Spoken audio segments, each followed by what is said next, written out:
You're listening to Served Up, a podcast that features inspiring beverage professionals and topic experts that share their passions through meaningful conversations. I'm your host, Bridget Albert, also known as the Market Fresh Mixologist, an industry mentor with decades of experience. Grab a cocktail and sit back. Let's learn how we can make a positive impact in our industry.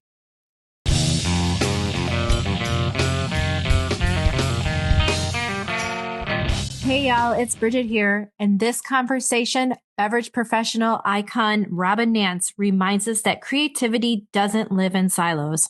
Moving seamlessly between beverage and visual art, she talks about process, presence, and the quiet discipline behind making something meaningful. This interview explores how intuition, culture, and lived experience shape both what we see and why the most compelling work, like the best beverage professionals, start with honesty and intention. So sit back, relax, grab yourself your favorite glass of wine, and enjoy this very special episode. Robin, welcome back to Served Up. I am really, really excited to have you on the show today. Thank you. I'm so excited to be back. It's been so long since I was here last time. I know you were one of our first guests, five years ago, I think. So it's been a while. It's great that we're checking back in. I know you've been up to so many new things, so I'm excited to dive in. Yeah, absolutely. A lot has changed in those years. Yes, it has. But first, let's set the tone a little bit. Can you take us back to your first days in the beverage industry? What really drew you to hospitality? Great question. I think what drew me to hospitality, originally I was an actor and wanted to make some money. I actually started out as a model right out of high school and moved to New York literally the day after I graduated high school. And very quickly learned that not everyone makes Cindy Crawford income. And my agency actually got me a job as a host in an Italian restaurant in New York City. And so I did that for a while. I kind of grew up in or around some form of hospitality. My mom managed bands when I was younger, and I'd hang out with her in the bars where they'd play. I remember when I was like 6 or 7, they used to let me serve Cokes to people from behind the bar. So I think there was always a part of the plan for me was going to be to end up in hospitality. So that was kind of the beginning stages. And then, while I was in high school, I worked at like the Chinese food place in the mall, and just throughout whatever I was doing, I always had one foot in the hospitality world. And then years later, I stopped acting. I got married. That marriage ended. I was kind of like, oh, now what do I do? And I went into like full time. I started managing and then moved into director of operations. But my like bartending world was really in sort of the like mid to late 90s nightclub scene of LA. What was that like? What was that like? Tell our listeners. That is an interesting period. I too was bartending during that time, and also in a nightclub in St. Louis, Missouri. But I'm sure St. Louis is so different from LA. So please share. I think the actual like nightclub bartending of it all is pretty much the same no matter where you are. We just had a lot more celebrities. Oh my God, I bet. Yeah. Like Hugh Hefner was one of my regulars at one of my bars, which honestly, like, I don't know what anybody else's experience with him was, but he was always very nice. He tipped very well. He didn't drink.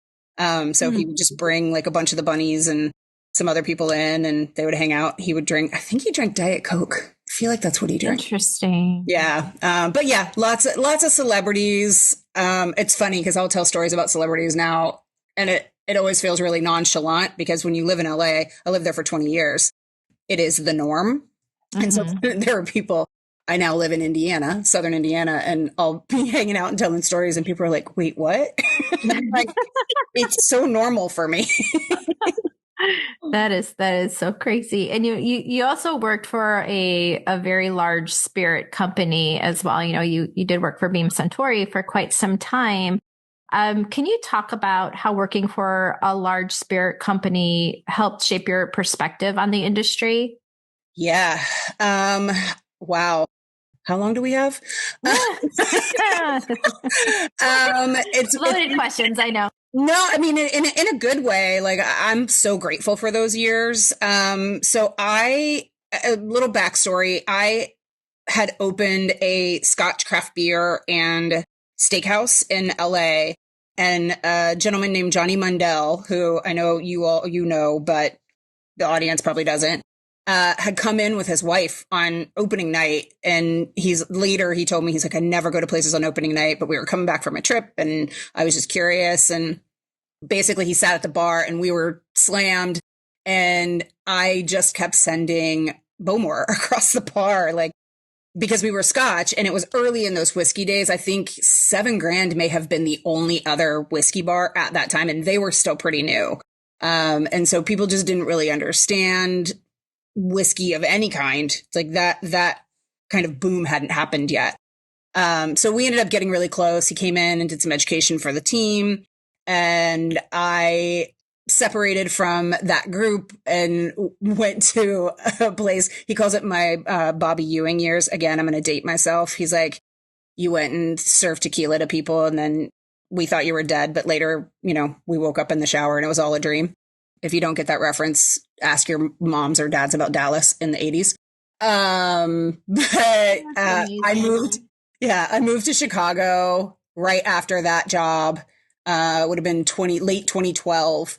And in early 2013, he called me up and he's like, hey, would you want to do what I do?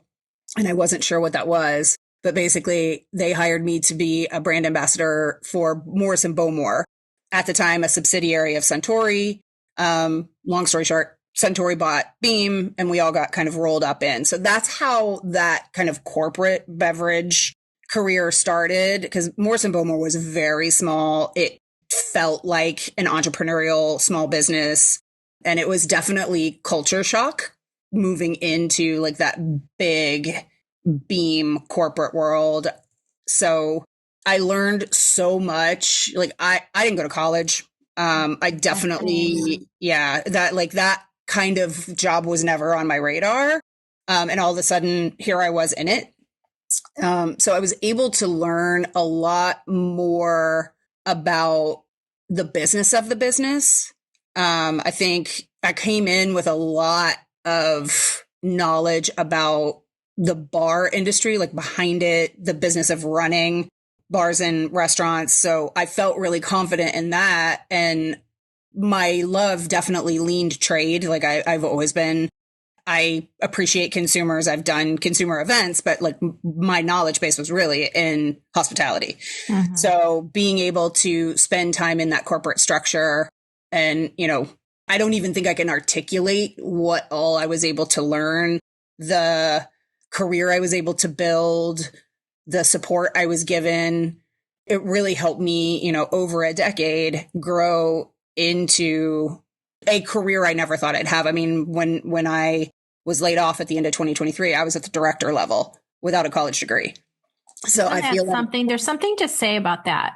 Yeah. There's something to say about that, because I too did not go to college, but then I did feel a lot of shame throughout my life for not going to college. Mm-hmm. Does that make sense? It does. I felt the same way. And I've told this story, but at one point I had a manager tell me that I would never make it past a certain level because I didn't go to college. And I don't think it came from a place of ill will. I think they were protecting me because I was a firecracker. I was like, I'm going to do this. I'm going to build it. And eventually I did. It took another manager who really genuinely believed in me and believed I could do it and believed in what I was building. And I'm so grateful, honestly, for both of them. But there is a lot of shame, especially when you get into that corporate space, because everybody has, marketing degrees, and a lot of people are still going, like, they talk about one of the benefits is like, we'll pay for you to go back to school and get masters or whatever. And I'm like, Right. oh, okay. Okay, cool. Yeah. Yeah. And I wanted to pull that out because I do think that with all of those people with the big titles which is great, but then also, with their education that they work so hard for, 99.9% of them that I have come in contact with have never worked in hospitality. So there is something to be said for that strength that you bring with that experience. Right? Agreed. And I don't think we talk enough about this. Like, I have a lot of conversation around, bartenders who are trying to move into different areas of the industry, and they're like, well, I don't know how to write my resume, or I don't know how. And there's so much transferable skill. It's figuring out how to word it in a way that it gets flagged as the right kind of experience. So if you learn anything from both of us, it is that you don't need a college degree to be successful in this industry, and that what you bring to the table is valuable and can't be achieved by going to school. Yeah, that's so true. I love that. Can you talk about, were there some moments really early on in your career that challenged your confidence? And how did you navigate that? Because I think that so many folks that are listening today that are just starting in the industry have those frustrations. Yeah. So the first one that pops to mind is, I was a woman working in specifically Scotch whiskey at a time where there weren't a lot of women in that world. And there was a lot of backlash. I would receive comments. I go to Whiskey Fests. I taught a master class at Whiskey Fest in Chicago, and it was questioned. A lot of people doubted me, and I worked really hard to have the knowledge that got me to that point. I mean, they don't just hand master classes to anybody. I mean, right. you have to be able to get up in front of an audience and know what you're talking about. Mm-hmm. So there was a lot of that. There was a lot of misogyny. So that was really hard. I also was the only American on a full team. I was the only American, the only woman on a team of Scotch men. And so there was a lot of me trying to imitate them or trying to like replicate what they did. And I'm so grateful to Johnny, because he sat me down one day and he's like, stop trying to be me. He's like, you're not Scottish. You're never going to be. He's like, that's not why we hired you. We hired you because you bring something else to the table. And that meant a lot to me, because it really was like kind of the kick in the butt I needed. And then I was able to kind of shake that off and become who I wanted to be. And I'm so grateful for that now. I actually have a story that you'll laugh at. When they were interviewing me for the Morris and Bowmore job, they asked me if I was a member of the USBG, and I had no idea what that was. I was like, you're like, no, I'm not. Google, which is hilarious today. It is, because we'll get to that, but that's really funny. That's cute. Yeah. But yeah. And then once the kind of purchase happened and we all became Beam Centauri, and I was in that like truly big global corporate space, we every company has a national sales meeting. I've seen you at many of them. And the very first one that we went to was in Las Vegas. And I walked into that room and was like, holy crap, it's Thunderdome. It was so overwhelming and shocking and big and flashy. And I was like, wait, what is happening? And I felt so small in that moment. I was like, what am I doing? I don't know what I'm doing here. Why am I here? It was like big imposter syndrome. And so I think early on, it really was like, I just didn't know the language or how to maneuver or function in that true corporate space. So I would say probably the first couple of years, I lived in a constant state of massive imposter syndrome. I was like, they're going to find me out and I'm going to lose my job. Oh my gosh. I think it's comforting to hear that, at some point, I feel like we all, if you stay in this side of the business, like long enough, so that means, if you stay in the hospitality side, like long enough, versus maybe even sales, like you're going to feel that imposter syndrome. You just are. I know I have felt it. And it's really like a sucky feeling. It really is, especially when it's this interesting thing where you're having success, whatever that looks like. Success doesn't have to be a big word. It could be, you're meeting your goals and you have a job you love and your life is good. Like whatever it is, it's like you're kind of trucking along and you're like, hey, things are good. I feel great. Like I'm doing everything I want to do. And you're still doing that. But then this like outside thing gets thrown in and you're like, oh, wait, maybe I wasn't doing as well as I thought I was doing, or maybe that's not what I should be going for, which this may come into play later in the conversation. But I think that's kind of where I am now, is it's like, oh, wait, did I want all of that? Or was that the goal all along? So it's interesting. And, now there's this whole conversation around imposter syndrome isn't real. And I'm like, no, it is. It is. It is so real. Yeah. And it can be paralyzing. Yes. As well, because it makes you question yourself on such a level that's so personal that, having your friend saying, oh no, girl, or, you're just, that's not true, or, whatever, it doesn't matter because it has to come from within. Yeah, for sure. Yeah. It's definitely a tough one. Well, let's move on to Speed Rack. Yeah. You wear so many hats, literally. It's so awesome. But what inspired you to get involved with Speed Rack? So my mom is a breast cancer survivor. So obviously it is a cause that's very close to my heart. Akintoshin was already sponsoring Speed Rack when I got hired, which was great.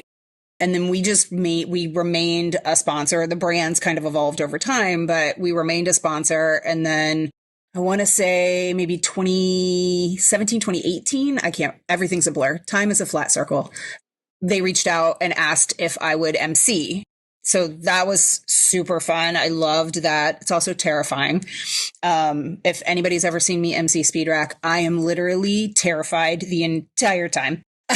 So if you get up to speak to people, it's okay to be terrified.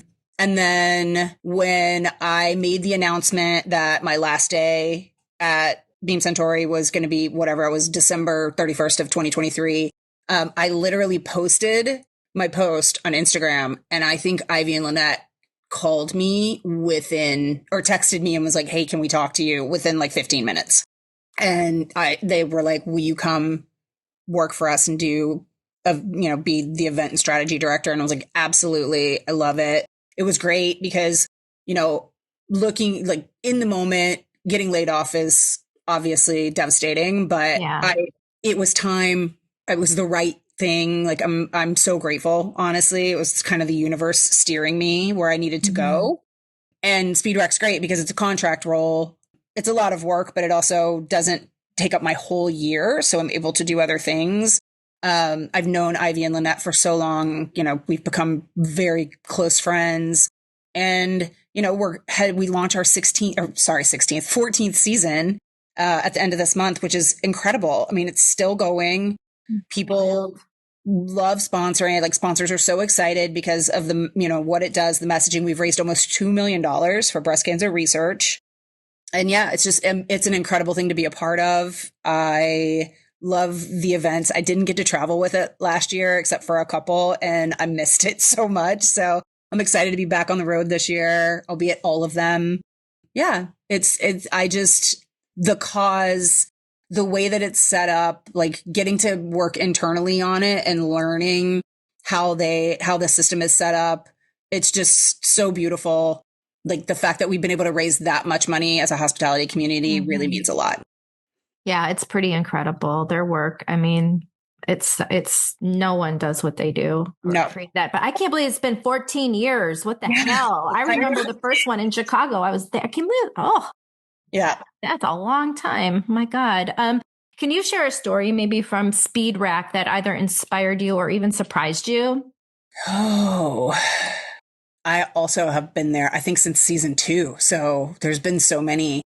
I think the thing that continues to surprise and impress me with Speed Rack is the community that's like kind of quietly built through the competitors. Just like watching how they all come to, like, it's a competition. Only one person wins. You don't feel that.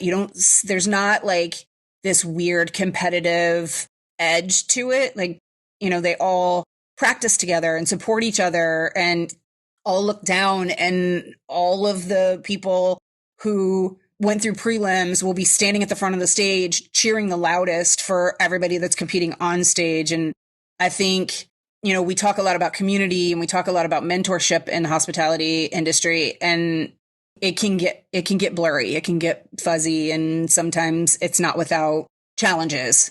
But I really think with Speed Rack, there is this true camaraderie that happens and that carries on. I mean, we have competitors from 5, 6, 7 years ago that now mentor our competitors. Like that through line is there, and it's just so beautiful to see. And Ivy and Lynette are on every email. Like it's not like, oh, we created this thing and now, we're kind of whatever celebrity status. Like they're in it. They're on every email. They still communicate with competitors. Like it's just us. It's the three of us. I handle sponsors, they handle competitors, and they're in it like day to day. So I just think that it's a really beautiful thing to watch and see and be a part of. And that's probably the most impressive thing to me. I mean, there's a million other things, obviously, like there's been so many great moments, but I think that like holistically what it's created is really beautiful. Yeah. It's the whole program is so authentic. Yes. Right? It's so authentic. What you see is what you get. You're getting the spirit of yourself, of Ivy and Lynette just brought to life, and all the giving that you do and all the blood, sweat, and tears. I mean, it's present. It's palpable, when you're in the room. It's if you haven't been to a Speed Rack in your area, listeners, what are you waiting for? Go. Agreed. Yes. And y'all need to go and support. 100% of your ticket price goes to charity. So there you go. There you go. Let's talk a little bit about the United States Bartenders Guild, because you recently took a role with them, which I was, shocked and surprised and excited for you. And that's when I reached out. I'm like, holy shit, look what this one's doing over here. So can you talk about what that role is, what your duties will be, and why did you jump in to the United States Bartenders Guild to lend your expertise? I had been talking with Jarrett Moore, who is one of the staff members of USBG, on an unrelated topic. We had been communicating, and she had mentioned in that conversation about, one of these days, would you ever consider running for the board, or it would be great. And I've had throughout the years, I have tried to be involved. Like for Beam Suntory was a sponsor for years. And I've tried to be involved as much as I can when I can. And so I was like, I would definitely think about it. My world is ever evolving right now. So I'm trying very hard to not overcommit. And she messaged me like a week later, and she's like, hey, funny story. I know we just talked about you maybe running to be on the board at some point. She's like, we have someone who has to step down before their final year. Would you be interested in picking up that year? And I was kind of like, this is a perfect scenario. It's a year commitment versus 3. Not to say that I wouldn't commit to 3, but I just didn't know. I didn't have 3 years to commit right now. And, I didn't know if I would get it. I obviously had to go through an interview process, and a lot of stuff had to happen before, but I was like, you know what? A year sounds good. I have kind of behind the scenes been watching. There's been so much great work happening there. And I think for me, it's important, if you want to see change in any way, no matter where it is, that you're willing to be in the room and be willing to support it happening. And so that was kind of my thought process, was like, and you want to talk about, again, imposter syndrome. I was like, oh my God, I don't know. Like, do I have anything? I don't know. Can I say or do anything or bring anything to this? So it never goes away, FYI. But yeah, I went through the process, and they invited me to the board retreat to be voted in, which happened to be driving distance from my house, which was really nice. And it was great. It was great to be in the room, and they're so great about giving everyone in that space a voice.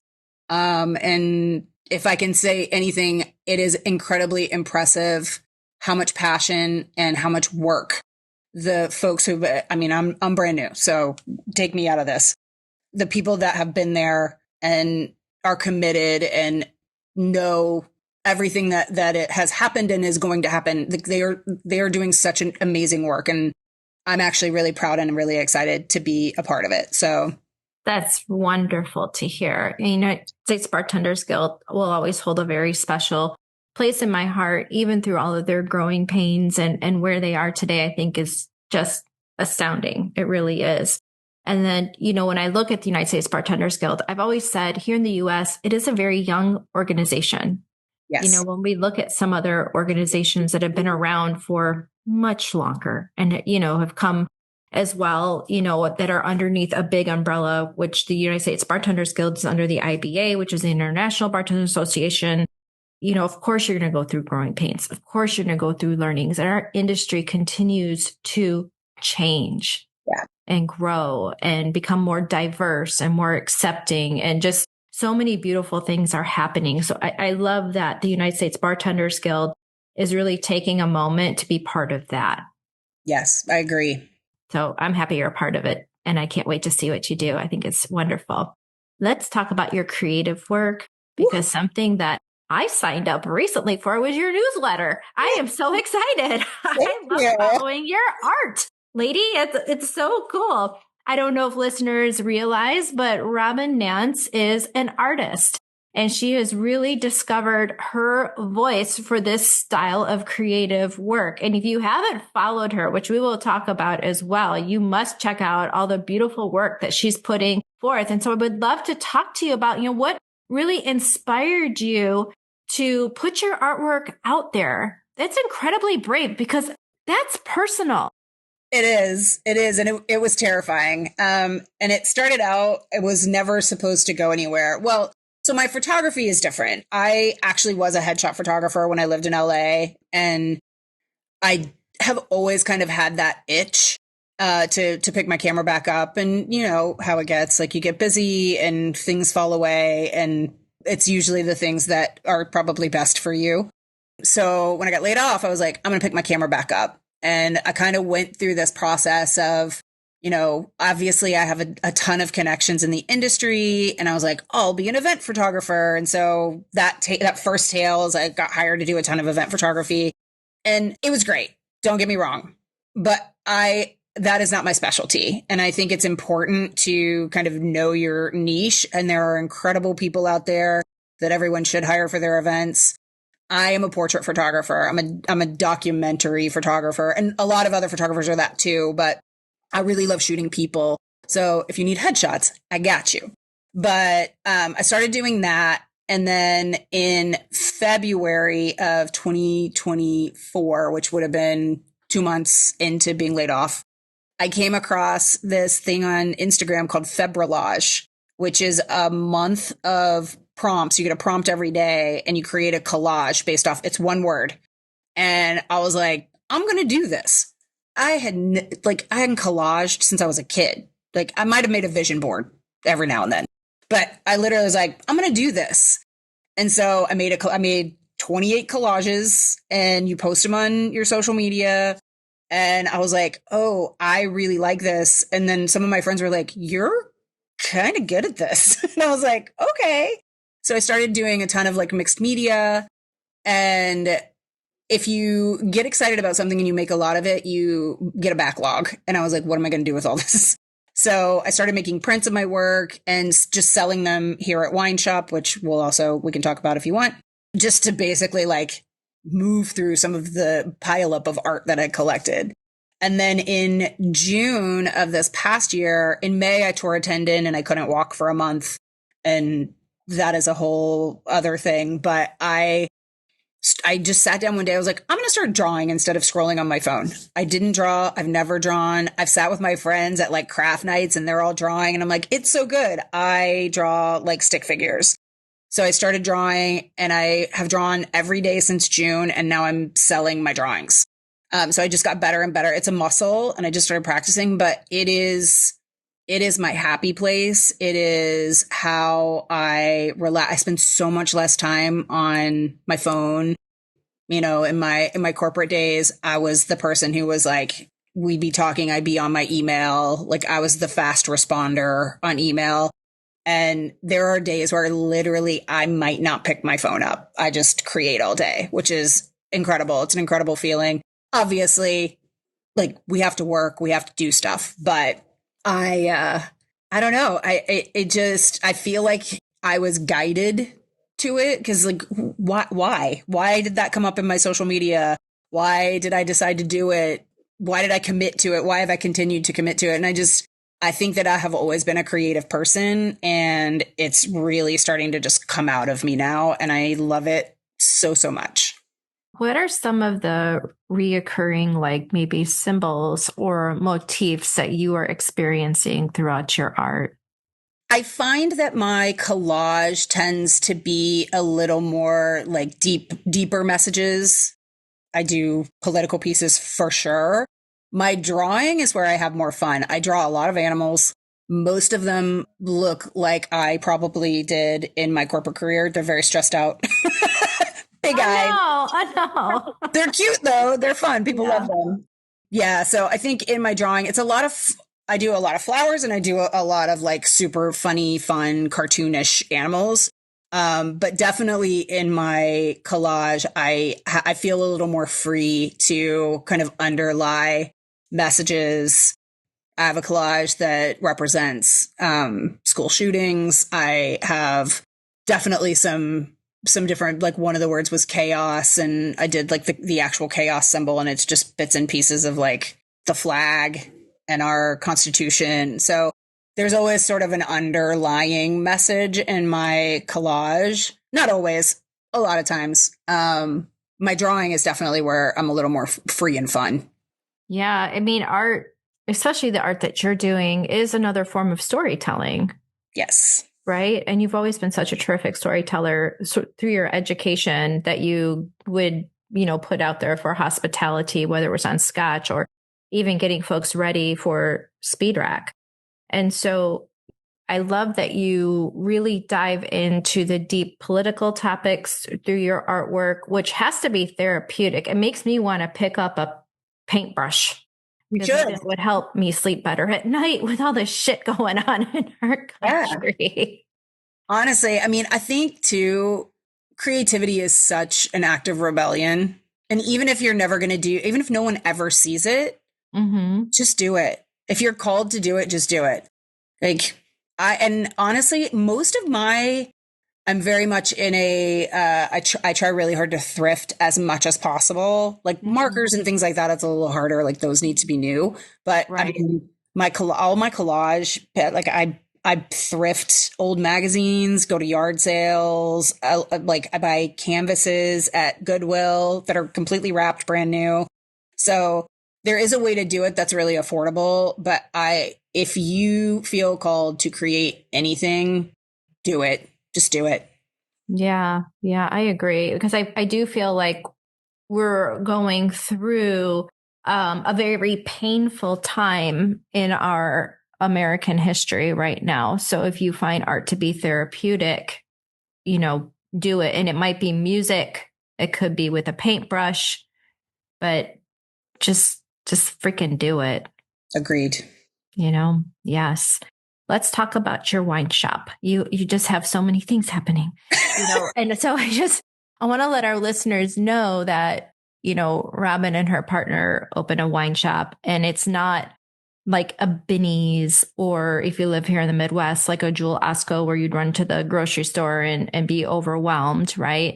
Or even like a Mariano's or something like that, or a Costco. We're talking more like a mom and pop location. So can you talk a bit about where it's located and what people experience when they come into Wine Shop? Absolutely. I am currently in the basement of said shop. So it's actually our friend Lauren Van Cleve and Jason. It's I would say 98% them, and then me. Our friend Kelly is our kitchen manager, and then Dustin, Lauren's husband. It's very much a family business. So when we moved down here from Chicago in 2021, we're literally a 12-minute drive from downtown Louisville. We're just across the Ohio River. There's definitely a handful of places in Louisville where you can get great wine, but there wasn't really anything on the Indiana side. So we were like, we should open something.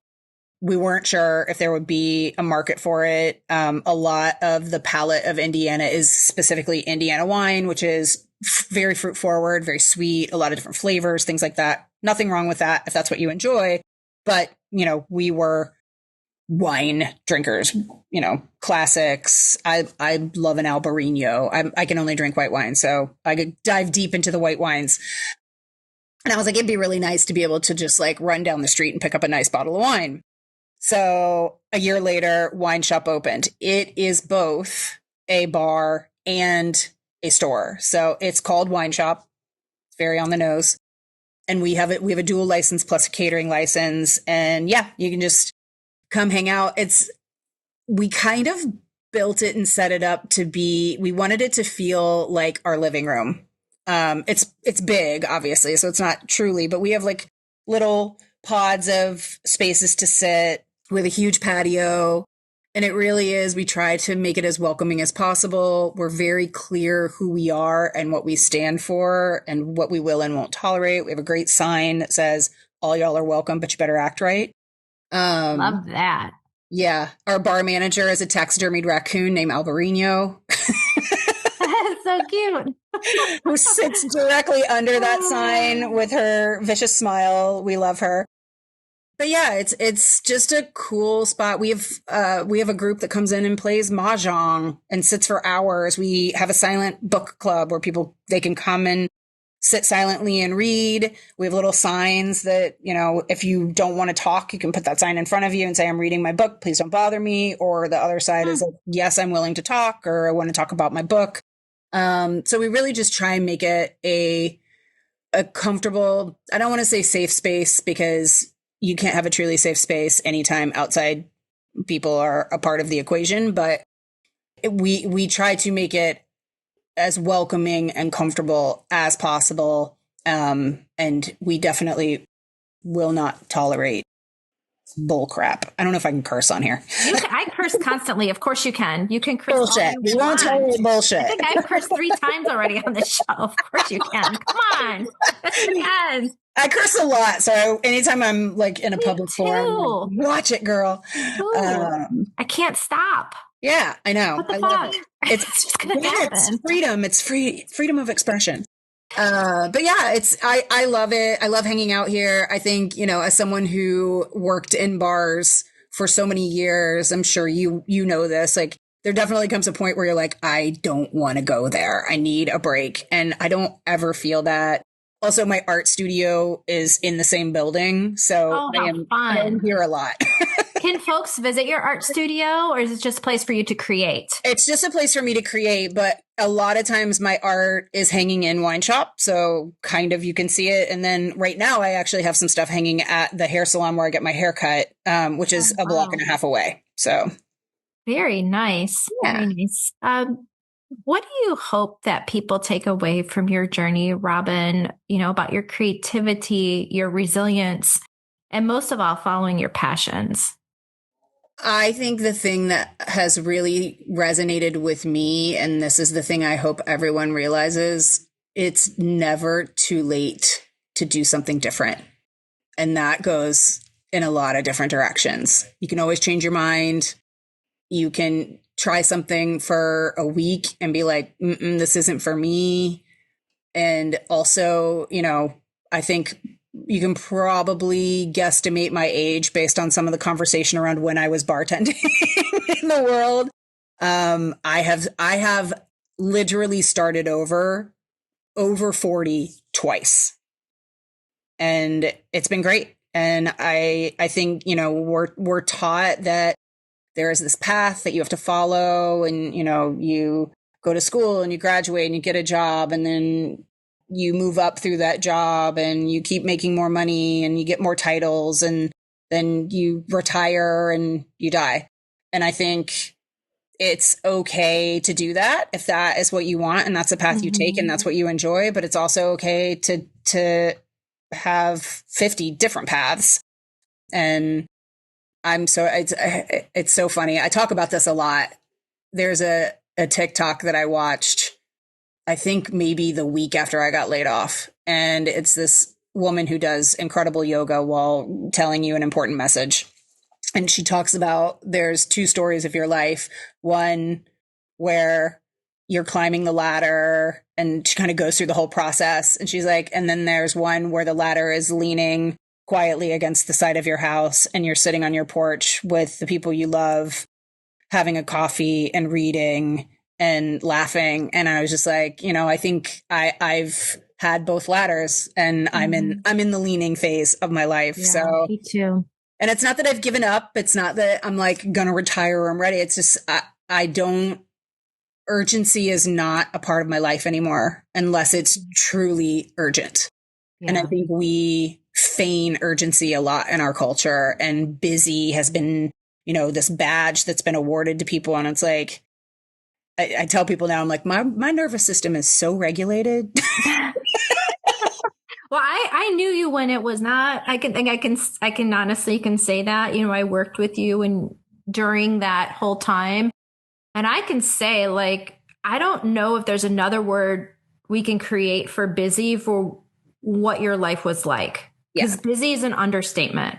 It is. Yeah, it's an understatement for how you were being pulled in 1,000 different directions, managing just an overwhelming amount and the expectations that were put on you was, and it's just incredible. But I think the important thing for me now is I realize I was allowing that. Yeah. Well, yeah. But I think it's also hard when you're expected to do that, because that's your paycheck. Absolutely. There's the other side of that too. So be kind to yourself. So yeah, of course you allowed a lot of it, but then how do you know what to say? Yeah, I probably can't do that, or saying no. And saying no in corporate America is not easy. No, I feel like in the last 5 to 6 years, I've learned how to do that gracefully. I think it takes a really long time, and I think it takes a lot of personal work to be able to do that. And I also, I said this I don't know if you read it, but I'm doing a journal, AKA blog post. I'm taking it back. We're going analog. But in one of my blog posts that I wrote, it's like, I don't make a lot of money, and I don't have a team, and I don't have a fancy title, but I'm so happy, and I sleep, and I feel good, and I have time for the people that are important in my life. Like the things you miss. And again, like, this is, people have to make money. I'm not here to shame anybody for having a job or doing the thing. Like, it's important. I am fortunate in that I have been able to set my life up to sustain me. I also, I live in Southern Indiana. It's much less expensive than a Chicago or a New York or an LA. In LA, exactly. So it's a different scenario, but I just think I'm able to look back now and think, wow, the things I missed. And it's not regret so much as just a lesson in not wanting to return to that. Yeah. Yeah, I agree. I've been there myself. So I love the space that you're in now. I really do. It's wonderful. It's beautiful is what it is. And you created that. And that's amazing. Where can our listeners find you? Oh my gosh, so many places. So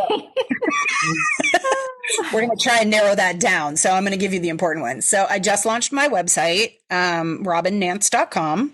Very simple. That is where you can find my art. I am working on getting my store up and running, so there'll be an online store.